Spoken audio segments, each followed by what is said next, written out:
সঠিক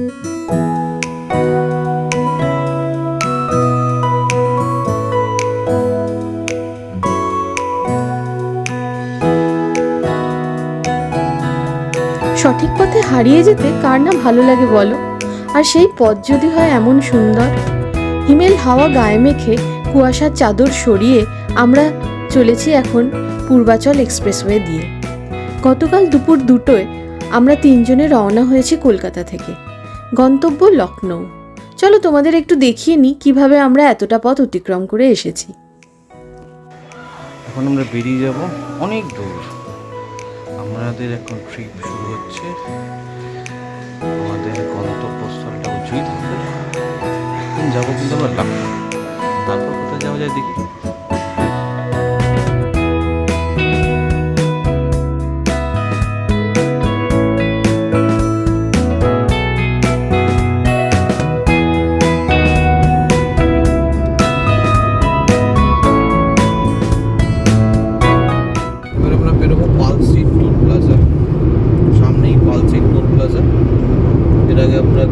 টোল বেরিয়েছি, আর ভিডিও আমরা রাখিনি।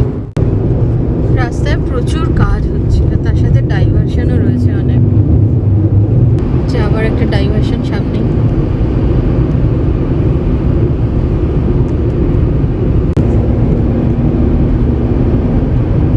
এসে গেলাম আমরা পালসি টোল প্লাজা। এখান থেকে 1 কিলোমিটার সামনে দেখা যাচ্ছে। পালসিট অব্দি রাস্তায় এত ডাইভারশন আমি জানতাম না, সবাই বলছিল। বাট পালসিট অব্দি রাস্তায় প্রচুর ডাইভারশন, প্রচুর। কিছু কিছু জায়গা এতটাই খারাপ, সাবধানে চালানোই ভালো।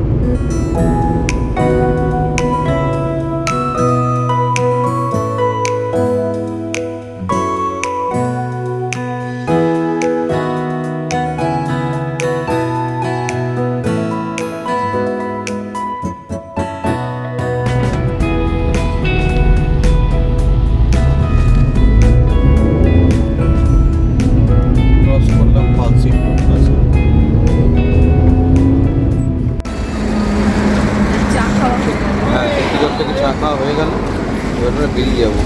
ঠিক আছে, ভেবেছিলাম এই দোকান থেকে কিনবো মিদা না কিছু একটা, ওটা ভালো লাগলো না। তাই এখন চাটা খেয়েই আমরা এখন রওনা দেবো। ঠিক আছে, পরে দেখা হবে।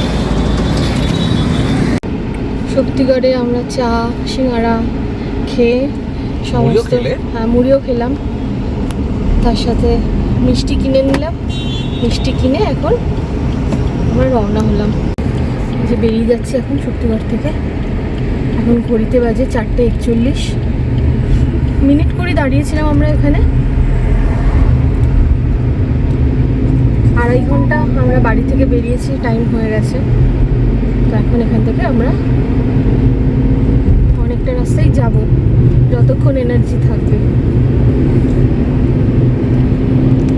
যে দুদিকে ল্যাংচা কর, ল্যাংচা মহল, ল্যাংচা হাট সব।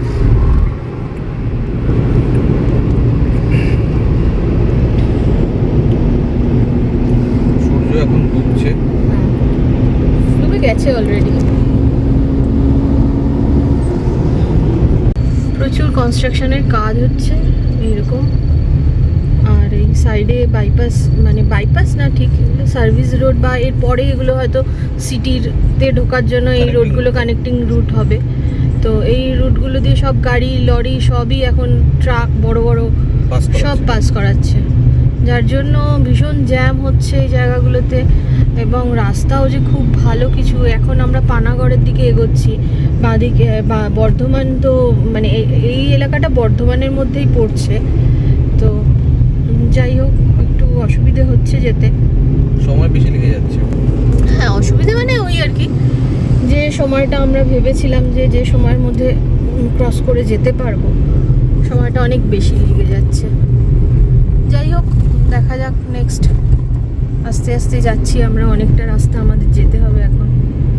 যেখানে হাইওয়েতে মোটামুটি 70-80 এটা পিক আপ থাকা উচিত, সেইখানেতে আমাদেরকে 40-50 ম্যাক্সিমাম, কোনো কোনো ক্ষেত্রে 30 এইসব মানে এই স্পিডেতে যেতে হচ্ছে। সুতরাং সময় বেশি লাগতে বাধ্য। এইসব জিনিসগুলো আমাদেরকে মাথায় রাখতে হবে রিসেন্টলি, পরে হয়তো জিনিসটা ঠিকঠাক হয়ে যাবে। যারা প্ল্যান করছে তাদেরকে মাথায় রাখতে হবে যে এইসব জায়গাতে অনেক বেশি সময় লেগে যাবে। আমরা এখন ধানবাদ শহরের জ্যামে আটকে আছি। এই জ্যাম না, একটু কনজেশন আছে। একটু দাঁড়িয়েছিলাম, একটু চা কফি খেলাম, খেয়ে আবার স্টার্ট করেছি আমরা।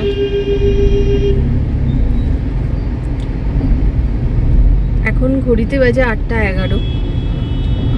দুপুর 2টো নাগাদ আমরা কলকাতা থেকে রওনা হয়েছিলাম। যাই হোক, মোটামুটি কত কিলোমিটার এসেছি আমরা? হ্যাঁ, আমরা এসেছি 264 কিলোমিটার।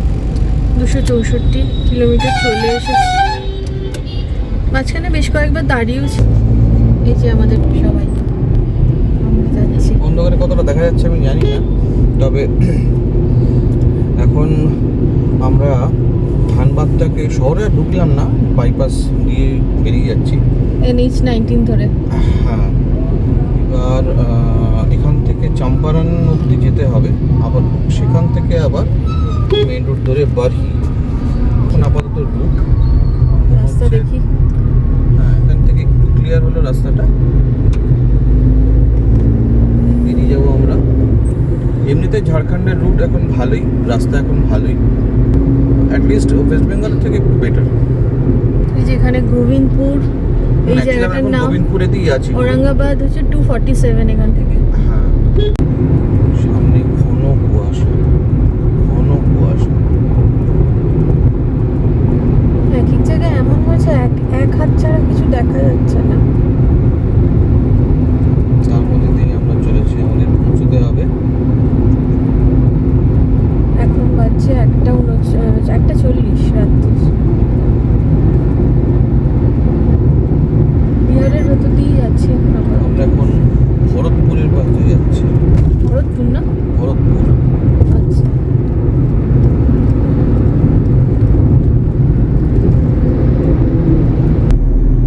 আর মোটামুটি 8 ঘন্টা 45 মিনিটের মধ্যে আমরা উঠে যাব পূর্বাচল এক্সপ্রেসওয়েতে।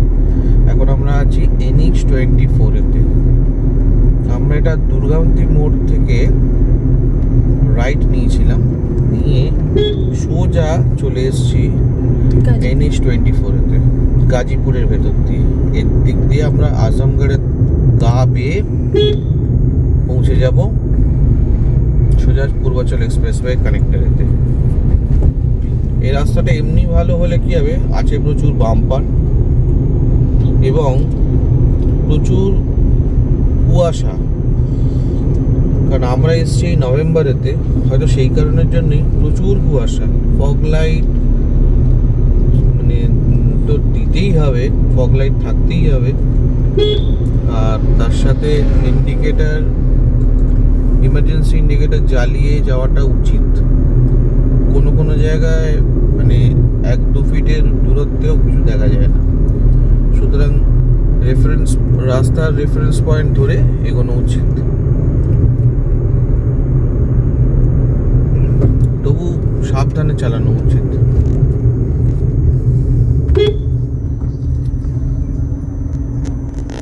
টাইম হচ্ছে এখন 5:42। ভোর 5:42। কালকে আমরা দুপুর 2টোয় বেরিয়েছি।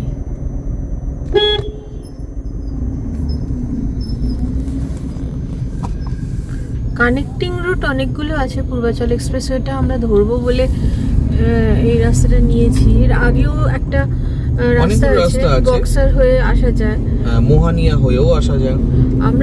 আমরা মোহানিয়া হয়েই এসেছি, কারণ আমরা এর আগে দেখে নিয়েছিলাম যে এই রুটটা মোটামুটি একটু ভালো, কিন্তু খুব যে কিছু আহামরি ভালো তা নয়। তবু বক্সারের রাস্তার থেকে এটা অনেকটাই ভালো, সেই জন্য আমরা এই রুটটা ধরেছি। গ্রামের মধ্যেকার রুট হলে কি হবে, এতে রাস্তা কোনো কোনো জায়গায় খুবই খারাপ আছে, কিছুটা অংশ ভালো বাট অনেকটা অংশই খারাপ। তো খুব বেশি হলে সেকেন্ড গিয়ার থার্ড গিয়ার বেশি তোলা যায় না,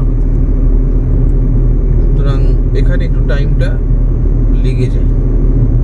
গাজীপুর একটা বেশ পুরনো জনপদ, যেটার ভেতর দিয়ে আমরা এলাম। NH-24 দিয়ে আমরা এখন যাচ্ছি। পাগল নাকি, একবার এদিক একবার ওদিক।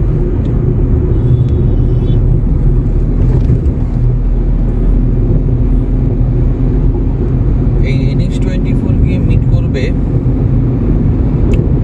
পূর্বাচল এক্সপ্রেসওয়েতে আজমগড়ের পরে।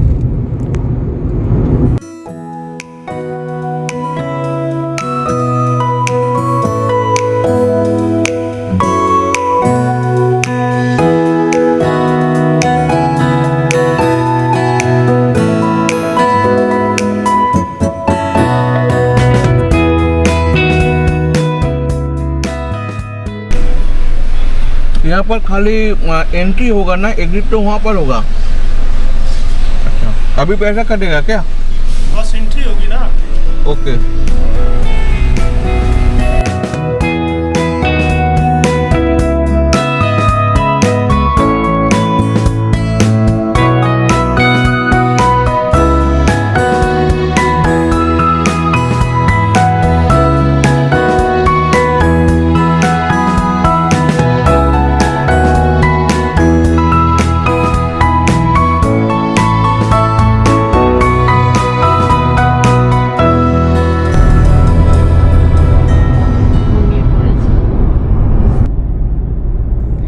তো এই ছিল আমাদের নাইট ড্রাইভ।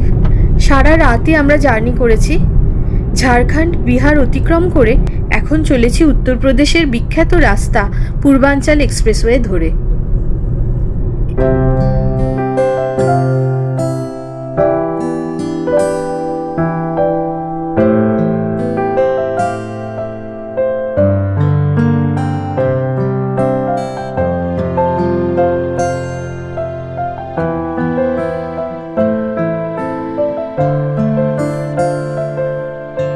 দু 2021 সালে যখন রাস্তাটি তৈরি হয়েছিল তখন ছিল ভারতের দীর্ঘতম এক্সপ্রেসওয়ে, যার দৈর্ঘ্য প্রায় 340 কিলোমিটার। যাই হোক, এই রকম রাস্তায় গাড়ি চালানো একটা স্বপ্নের মতো। এখানকার minimum speed 80 kilometre per hour আর maximum speed limit 100 kilometre per hour. এছাড়া 100 কিলোমিটার অন্তর এই রাস্তায় পেট্রোল পাম্প ও একটি ফুড প্লাজাও আছে। তাই লেন মেনটেন করে এখানে গাড়ি চালানোর অভিজ্ঞতা কিন্তু এক কথায় অনবদ্য। পূর্বাঞ্চল এক্সপ্রেসওয়ে যে লেন দিয়ে আমরা যাচ্ছি এখন, সেটা হচ্ছে 80 কিলোমিটার পার আওয়ারের লেন। তার ডান দিকে যে লেনটা রয়েছে ওটা হচ্ছে 100 কিলোমিটার পার আওয়ারের লেন। আর তারও ডান দিকে একদম শেষে যে লেনটা রয়েছে ওটা হলো ওভারটেকিং লেন। সো এটা যে কোনো ড্রাইভারেরই মনে রাখা উচিত।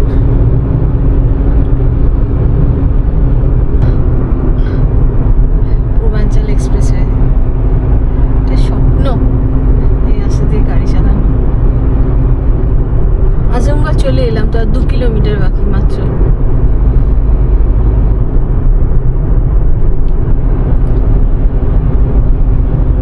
পাশে দিয়ে গাড়ি চলছে।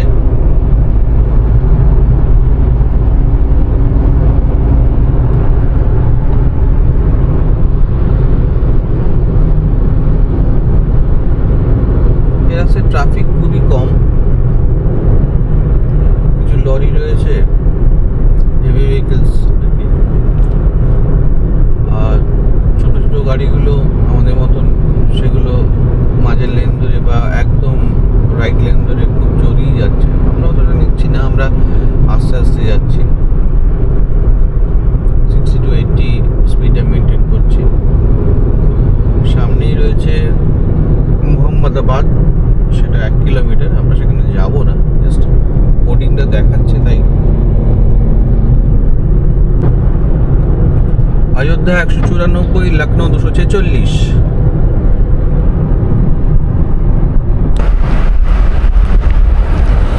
পূর্বাঞ্চল এক্সপ্রেসওয়ের ওপর দিয়ে আমরা যাচ্ছি। বাইরে প্রচুর কুয়াশা, জানি না কতটা বোঝা যাচ্ছে, বাইরে প্রচুর কুয়াশা। আমরা সারা রাস্তা কুয়াশাই পেয়েছি ছোটোদের ঢোকার পর থেকে, বিয়ারও খানিকটা পেয়েছি। বাট এখন বাজে 7:07। এই যে তাও আমি দেখছি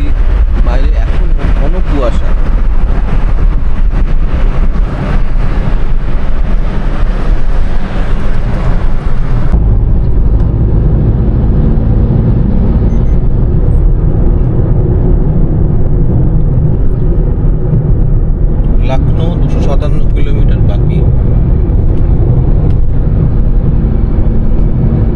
রাস্তাটা নিয়ে কোনো কথা হবে না, অসাধারণ রাস্তা। এরকম রাস্তা আমরা সত্যি, আমি তো নিজে কখনো গাড়ি চালাইনি, মানে একটা পাথর বোধহয় পড়িনি।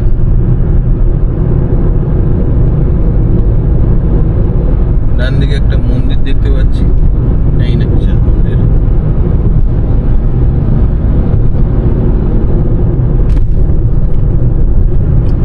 জায়গায় জায়গায় পার্কিং স্পেস দেওয়া রয়েছে। আমরা ওঠার পরে একটা রেস্ট রুমকে ছেড়ে এসেছি, ওখানে রেস্ট করতাম না, তবে এর পরে আরো 1 ঘন্টা পরে আমাদের একটুখানি এক জায়গায় দাঁড়াতেই হবে, কিছু কাজ আছে অফিসের, সেটা সারতে হবে। তারপর আমরা আবার এগোবো। আমাদের টার্গেট ছিল মোটামুটি 10টার মধ্যে ঢুকে পড়ার, হয়েও যেত, বাট অফিসের কাজটার জন্য হয়তো 40-45 মিনিট একটু লেট হয়ে যাবে আমাদের।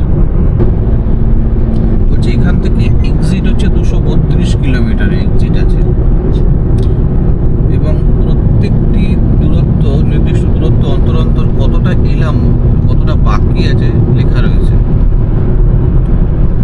এখন যেমন দেখাচ্ছে 238 কিলোমিটার বাকি রয়েছে।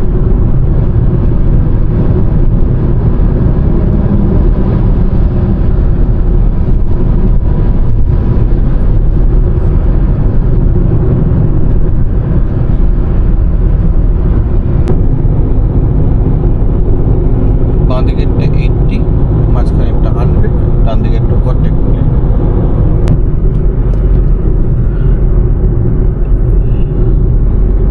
এগুলোতে স্পিড দেখায়, এই ওপরে যে লেনেতে, কোন লেনেতে কত, যেমন আমার দেখাচ্ছে এখন 61, ঠিক আছে, ইটস উইদিন লিমিট, এরকম একটা ব্যাপার।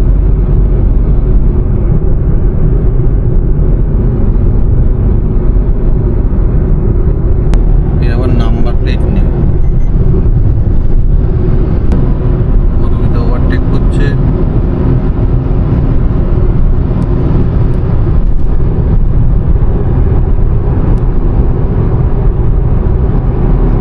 সারা রাত আধা জায়গা, আধা ক্লান্তি, এই নিয়ে প্রায় 150 কিলোমিটারের কাছাকাছি চালিয়ে ফেললো, প্রায়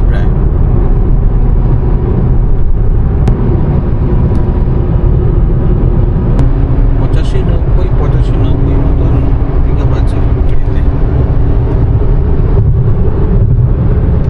এরকম সতর্কবাণী মাঝে মাঝেই দেবে যে আপনি বাঁয়ের দিকের লেনে থাকুন 80 স্পিডেতে, মাঝে লেনেতে 100 স্পিডে থাকুন যারা গাড়ি নিয়ে আছেন, আর ডান দিকে ওভারটেকিং এর লেন।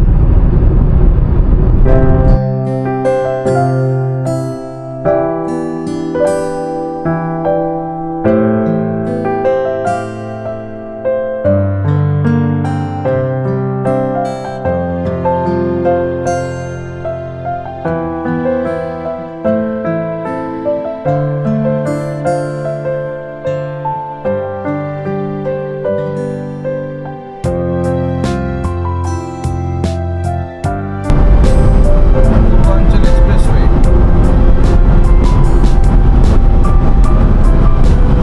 এখন আমাদের সময় লাগবে অ্যাজ পার গুগল 1 ঘন্টা 43 মিনিট, আর কিলোমিটার বাকি আছে 103 লখনৌ পৌঁছতে। মাঝখানে খানিকক্ষণ আমরা ওয়েট করেছিলাম, রেস্টও নিয়েছিলাম, রিফ্রেশ হয়ে গেছিলাম। এখন গিয়ে তো হোটেল খুঁজতে হবে একটা, কারণ হোটেল আমাদের বুক নেই, সেখানে হোটেল একটা খুঁজতে হবে। এই স্পেসটাতেই প্রয়োজন, মানে কোনো এমার্জেন্সি হলে জেট প্লেন নামানো যেতে পারে, সেইভাবেই তৈরি করা হয়েছে। আর এই ডান দিকের যে ব্যারিয়ারগুলো রয়েছে এগুলো রিমুভেবল, এগুলোকে দরকার পড়লে সরিয়ে দেওয়া যায় এবং পুরো স্পেসটাতে অনেকখানি জায়গা পাওয়া যায়, সেই সময় প্লেন নামতে সুবিধা হয়।